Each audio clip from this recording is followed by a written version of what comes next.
족저근막염이라는 징후, 이게 뭐가 있을까요? 가장 특이한 증상. 아침 첫발 디딤. 족저근막에 텐션이 딱 가는 순간 염증이 있고 찢어진 부분에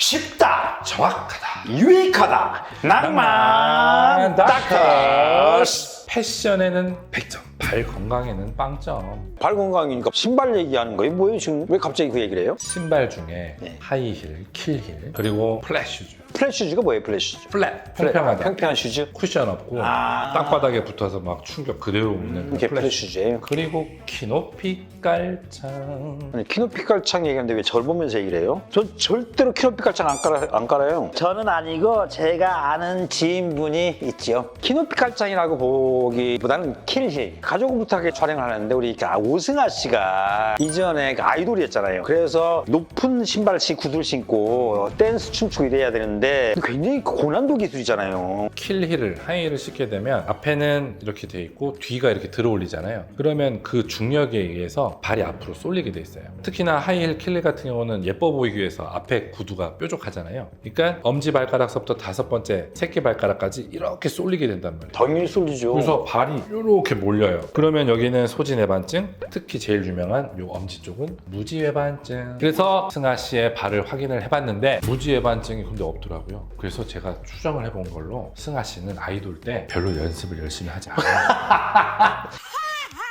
그러면 그렇게 하이힐이나 킬힐 신고 걷거나 뛰거나 운동하고 춤추고 이런 사람들 또 어떤 질환이 생길 수 있을까요? 발폭이 좁아지면서 높아지다 보니까 자꾸 발목을 삐게 되겠죠. 그리고 이제 보통 킬힐이나 하이힐은 뒷굽이 아주 가느다란 기둥만 하나 있기 때문에 자꾸 접질 수가 있기 때문에 발목 염좌에 대한 것도 조심을 하셔야 되고요. 아까 제가 처음에 뭐 얘기했죠? 플랫 슈즈도 얘기했죠. 플랫 슈즈, 평평한 거? 네. 플랫 슈즈의 장점이 뭐예요? 왜 플랫 슈즈를 신어요? 어떠한 이렇게 패션을 낼 때 꼭 하이힐만 신었다고 예뻐 보이는 패션이 아닐 때가 있어요. 플랫 슈즈를 신어야만 좀 이뻐 보일 때가 어울렸다. 있는데 그 플랫 슈즈가 워낙에 그 깔창에 충격 흡수가 안 돼서 평평하기 때문에 발에 굉장히 무리가 가겠네. 중족골통이랑 꼴통이요? 족저근막염을 꼴통? 중족골통, 진짜 치료가 안 되는 중족골통. 그래서 우리 레지던트 때도 꼴통 질환이라고 그러니까요. 얘기했었어요. 그래서 중족골통과 뒤꿈치가 아플 수 있는 족저근막염. 세 번째로 문제를 일으켰던 우리 키높이 깔창. 그러니까 키높이 깔창도 그렇고 하중을 많이 주게 되면 문제가 심각해질 것 같아요, 이게. 네, 이거는 이제 평발 깔창이에요. 의료용 평발 깔창인데 평발 깔창은 그냥 키높이 깔창이라 생각을 하고 앞쪽에는 이렇게 얇죠. 근데 뒤에는 이렇게 키높이 키가 커 깔창 올라가 보이니까. 있죠. 그러면 하이힐 같은 경우 그래도 뒤에 끈이라도 있잖아요. 우리 그냥 남성분들 운동화나 없어요. 구두 키 커 보이려고 이렇게 높이다가 뒤꿈치가 막 다 보일 정도로 올라올 경우 신발이 벗겨지는 거예요.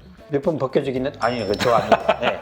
어쨌든 신발이 벗겨지면서 그냥 발목이 또 뼈버리는. 남성분들도 키높이 깔창을 너무 과하게 했을 때 신발이 벗겨지면서 발목이 뼈버리는 아주 심각한 발목 염좌까지 일어날 수 있습니다. 그래서 킬힐, 하이힐, 플랫 슈즈, 깔창 요 세 개는 조심하셔야 돼요. 근데 족저근막은 네네. 발바닥에 위치하신다고 그랬는데 이 역할이 뭐예요, 이 족저근막? 자, 일단 선배님이 질문하면 저는 해부학부터 설명을 하죠. 자, 발 뒤꿈치를 종골뼈라 그래요. 종골뼈 보면은 이렇게 돌다가 여기가 바깥쪽, 여기가 안쪽이에요. 여기 만져보세요. 또 이게 있네. 내치게 있어요, 내치게 있어요. 내치게 있죠, 당연히. 내치게 있죠. 돌기 부분에 시작을 해서 쭉 와서 부채꼴 모양으로, 이걸 중족골이라 그러는데 중족골 머리 쪽에 그 부채꼴 모양으로 이렇게 생긴 게 족저근막. 이거의 그럼 기능은 뭐예요? 자, 이 족저근막이 있는데 이렇게 종아치를 만들어주는 게 종아리에서부터 시작해서 간단한 힘줄로 바뀌면서 주상골에 붙는 후경골근이라고 기억나죠? 네. 그 후경골근의 힘이 딱 주어지면 아치가 딱 이렇게 생긴다고 했죠. 근데 그 후경골근과 함께 종아치를 이루는 아주 중요한 게 족저근막이에요. 이 족저근막이 있기 때문에 윈들라스 메커니즘이라고 하는 기전이 생기면서 서 있거나 발가락을 치면서 앞으로 걸어갈 때 엄지발가락이랑 발가락들이 이렇게 되죠. 그때 족저근막이 움직일 때 발가락이 위로 올라가면 족저근막 끝에 이어져 있는 요 힘줄들과 인대들이 같이 당겨지면서 족저근막이 탁 텐션이 주어지면서 종아치가 딱 이루어지면서 우리가 걸어갈 수 있게 되는 거거든요. 그래서 족저근막이 정말 중요한 건데 우리가 살면서 계속 계속 쓰잖아요. 더군다나 플랫 슈즈까지 신을 경우에는 충격이 계속 가겠죠. 그러면 이 족저근막에 텐션이 계속 가요. 계속 가다 보면 80에서 90%가 종골뼈에 있는 부분에서 찢어져요. 여기서 염증이 생겨요. 붓고 붓는 게 오래되다 보면 여기가 이렇게 스며시 이렇게 찢어져요. 그래서 족저근막은 분명히 이렇게 넓은 놈인데 아파서 오는 분들의 90%는 족저근막이 하면 여기 발 뒤꿈치 이 부분이 찢어지고 염증이 있기 때문에 이쪽으로 아픈 거예요.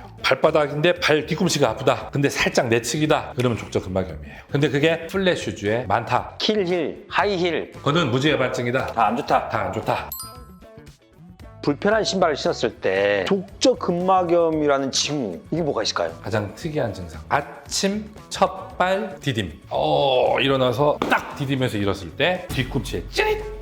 아침 첫발 디딜 때 통증이 족저근막염의 가장 중요한 증상이에요. 첫발 디딜 때 제일 아프고 두 번째 발 디딜 때 좋아지고 세 번째 발 디딜 때 조금 더 좋아지고 한두 시간 후에 밖에 나가서 외출할 때 좀 사라져요. 이게 족저근막염의 아주 중요한 특징인데 밤새 잘 때 염증이 있는 상태에서 수축이 되고 아침에 첫발 디딜 때 윈들라스 메커니즘에 의해서 족저근막에 텐션이 딱 가는 순간 염증이 있고 찢어진 부분에 빡 하고 염증이 가니까 그 첫발 디딜 때 제일 아픈 거예요. 그걸로 족저근막염이다라는 걸 판단할 수 있다는 판단할 거죠. 수 있습니다. 근데 그 족저근막염이 굉장히 생소한 말이잖아요. 네. 딱 뒤졌을 때 이게 족저근막염이라는 걸 알고 오는 사람들이 많아요, 환자들이요? 되게 특이하게 알고 오는 사람들이 많은데 첫발 딱 디는데 아파? 근데 지내다고 또 사라져? 그러다가 며칠 후에 또 아침에 첫발 딱 디는데 또 아파? 그럼 이제 그 사람들이 인터넷에 매일 아침 첫발 딜 때 아파 이렇게 딱 치잖아요. 그래서 인터넷 설치하면 다 나와 있어요. 그래서 자기가 족저근막염이라고 발을 저한테 딱 들이내밀면서 족저근막염 치료하러 왔습니다. 그래서 오는 경우가 되게 많습니다. 그래서 아침에 첫 발을 디디는데 발 뒤꿈치가 찌릿하다면은 족저근막염의 증상이 맞고요. 병원에 빨리 내원해 주시기를 추천드립니다. 그러면 무지반증이 생기고 족저근막염이 생기면 치료법이나 예방법은 뭐가 있어요? 일단 제가 생각할 때 예방법은 그 신발을 안 신는 거야. 킬힐 안 신고, 하이힐 안 신고, 플랫슈즈 안 신고, 깔창 안 깔고. 그럼 다 낫죠. 근데 만약에 신어야 된다. 멋이나 이런 걸 위해서는 신어야 되는데 그걸 보완하거나 커버하면서 할 수 있는 그런 방법이 없을까요? 플랫 슈즈를 신을 때는 조그만한 휴지들을 뭉쳐서 또는 스티로폼 같은 부드러운 것들을 좀 뭉쳐서 아치 쪽 부분에 이렇게 올려놓아서 플랫 슈즈를 신는 것도 하나의 방법이다. 방법이 될 수 있어요. 그럼 하이힐하고 깔창은요? 어떻게 보완을 하죠? 하이힐 같은 경우도 앞에와 뒤에 높이 차이가 너무 큰 그런 하이힐보다는 앞과 뒤에 높이 차이가 좀 덜한 완만하게 가는 그런 하이힐이라든지 키높이 칼장도 앞에는 아주 얇고 뒤에는 꽉 높은 이런 것보다는 앞에도 높고 뒤에도 높은 높이 차이가 나지 않는 깔창과 하이힐이 그나마 보완점이 될 수가 있어요. 발 건강에는. 근데 그 원장님 얘기를 듣다 보니 그런 생각이 들어요. 깔창 깔면은 나중에 잘못하면 평발이 된다고 그러잖아요. 맞아요. 옛날에는 평발이면 군대를 안 갔거든요. 네. 예전에는 평발 그 각도가 심하고 요족 각도가 심하고 그러면은 4급이나 5급 판정 받아서 현역으로 안 가는 경우가 흔했는데 이제는 다 가더라고요. 왜냐면 저는 그 현장에서 판정을 많이 내리게 되니까 원장님 그런 게 있었어요? 예전에 그걸 다 했었죠. 원장님 주로 봤던 거 어디예요? 그러면 정형외과 쪽으로. 친구 얘기입니다. 싸늘하다. 저는 공중보건 우리가 멋을 위해서 신발을 하이힐을 신고 깔창 신발을 하는데 조금 더 신경을 써봐야 될 것 같아요. 건강을 위해서라면 조금 예방법이나 보안법을 좀 알아두시는 게 좋을 것 같고 오늘 영상이 오늘의 주제에 많이 도움이 되셨으면 하는 바람입니다. 오늘 영상이 마음에 드셨다면 뭘 해야 되죠? 구독, 또 좋아요, 또 알림 설정까지 부탁드리겠습니다. 부탁드리겠습니다.